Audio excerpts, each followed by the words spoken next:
नमस्कार, मैं पूनम शर्मा और आप देख रहे हैं TN News 24 आवाज जुर्म के खिलाफ। तो चलिए देखते हैं आज की खबर में क्या कुछ है खास।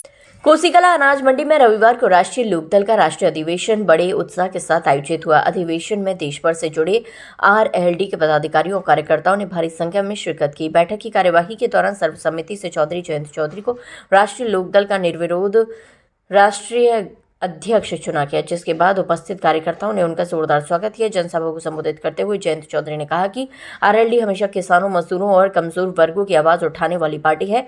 उन्होंने कहा कि पार्टी चौधरी चरण सिंह और चौधरी अजीत सिंह की विचारधारा पर चलती है और आगे भी किसान हितों को सर्वोच्च प्राथमिकता दी जाएगी। अपने संबोधन में उन्होंने छाता की बंद पड़ी चीनी मिल का मुद्दा भी उठाया। जयंत चौधरी ने बताया कि पूर्व विधायक ठाकुर तेजपाल सिंह और किसान संगठनों ने इस समस्या को उठाते हुए पत्र प्रेषित किया है।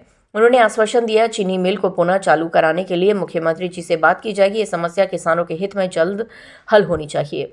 साथ ही उन्होंने कहा कि किसानों के गन्ना रेट में बढ़ोतरी करना सरकार का सराहनीय कदम है और ये निर्णय किसान हितधारकों की सरकार होने का प्रमाण है। कार्यक्रम में जिले भर से आए कार्यकर्ताओं का भारी जनसैलाब उमड़ा रहा। आगरा से संवाददाता विष्णु कुमार की रिपोर्ट।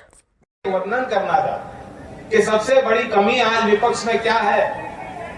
वैसे कोई मेरी बात यहाँ विपक्षी दल वाले शायद सुन नहीं रहे होंगे, लेकिन सुन लें, ये उन्हें भी मालूम है, भीतर ही भीतर उन्हें भी बात मालूम है। ये कोई कटाक्ष नहीं है, लेकिन कड़वा सत्य है। पार्टियां इस जो निर्माण जो इकाई है उसका निर्माण इसलिए नहीं होता कि आप सिर्फ अपनों को बढ़ाओ, अपने परिवार तक ही सीमित रहो। लोग विश्वास करके आपके साथ खड़े होते हैं, संघर्ष करते हैं। कार्यकर्ता इसलिए करता है कि हमारे कुछ मुद्दे, और जब आज आप देखो कि जो विपक्ष में जो ताकतें हैं, जो ताकतें बड़ी बड़ी देश की राजनीतिक व्यवस्था में जुड़ी रही, सत्ता में रही, आज वो विपक्ष में पार्टियां हैं, उनके पास नेता तो है और नेता का एक परिवार है, लेकिन कोई विचारधारा नहीं। वो क्यों चुनाव लड़ रहे हैं? क्यों सत्ता में उन्हें जनता बैठाए?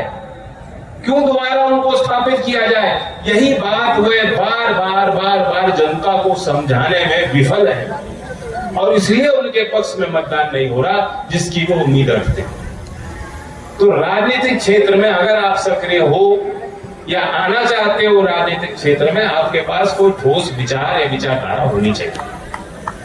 Knowledge is power. एक आइडिया, एक विचार, उसका संचार कितना महत्वपूर्ण होता है। आज के यंग लोग इस बात को समझते हैं कि विचार भी होना चाहिए और साथ साथ में आपका ब्रांड भी अच्छा होना चाहिए।